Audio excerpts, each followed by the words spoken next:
നമസ്കാരം. വാർത്താ സന്ധ്യ ആരംഭിക്കുമ്പോൾ ആദ്യം നോക്കാം പ്രധാന വാർത്തകൾ.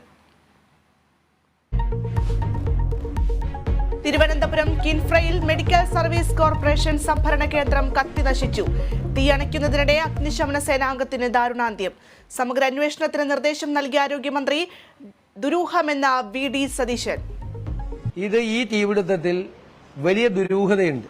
കൊല്ലത്ത് ബ്ലീച്ചിംഗ് പൗഡറിൽ നിന്ന് തീപിടിച്ച് ഈ ഗോഡൌൺ കത്തി നശിച്ചിട്ടും അതേ കാരണം കൊണ്ട് തന്നെ തിരുവനന്തപുരത്തും ബ്ലീച്ചിംഗ് പൗഡറിൽ നിന്ന് തീപിടിച്ച് തീപിടുത്തമുണ്ടായി എന്ന് പറയുന്നത് അവിശ്വസനീയമാണ്. കെട്ടിടത്തിന് NOC ഇല്ലായിരുന്നുവെന്ന് ഫയർഫോഴ്സ് മേധാവി. ഡോക്ടർമാരുടെ സുരക്ഷ ഉറപ്പാക്കാൻ യുദ്ധകാലാടിസ്ഥാനത്തിൽ പ്രോട്ടോകോൾ നടപ്പിലാക്കണമെന്ന് ഹൈക്കോടതി. 2 ആഴ്ച സമയം ആവശ്യപ്പെട്ട സർക്കാർ ഓർഡിനൻസിൽ എല്ലാ വശങ്ങളും ഉൾപ്പെടുത്തിയിട്ടുണ്ടെന്ന് കരുതുന്നുവെന്നും കോടതി. വന്ദനയുടെ മരണത്തിന് ശേഷം 2 സംഭവങ്ങൾ ഉണ്ടായില്ലേ എന്ന് കോടതിയുടെ ചോദ്യം.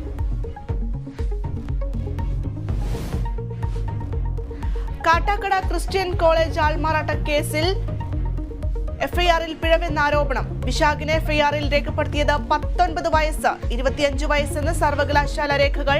കേസിൽ നിന്ന് രക്ഷിക്കാനുള്ള നീക്കമെന്ന ആക്ഷേപം.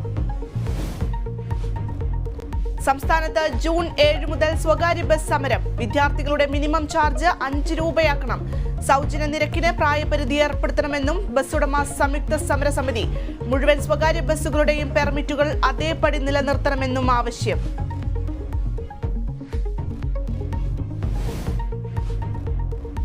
സിവിൽ സർവീസ് പരീക്ഷാ ഫലം പ്രസിദ്ധീകരിച്ചു. ആദ്യ റാങ്കുകളിൽ പെൺകുട്ടികൾ. മലയാള തിളക്കവുമായി ഗഹാന നവ്യ ജെയിംസ്.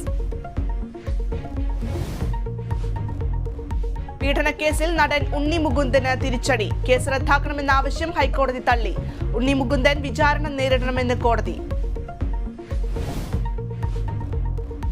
IPL-ലെ ആദ്യ ഫൈനലിസ്റ്റുകളെ ഇന്നറിയാം. 1-ാം യോഗ്യതാ മത്സരത്തിൽ ചെന്നൈ ഗുജറാത്തിനെ നേരിടും. മത്സരം വൈകിട്ട് 7:30 ചിദംബരം സ്റ്റേഡിയത്തിൽ. എലിമിനേറ്ററിൽ ലക്നൌവിന് എതിരാളികൾ മുംബൈ ഇന്ത്യൻസ്.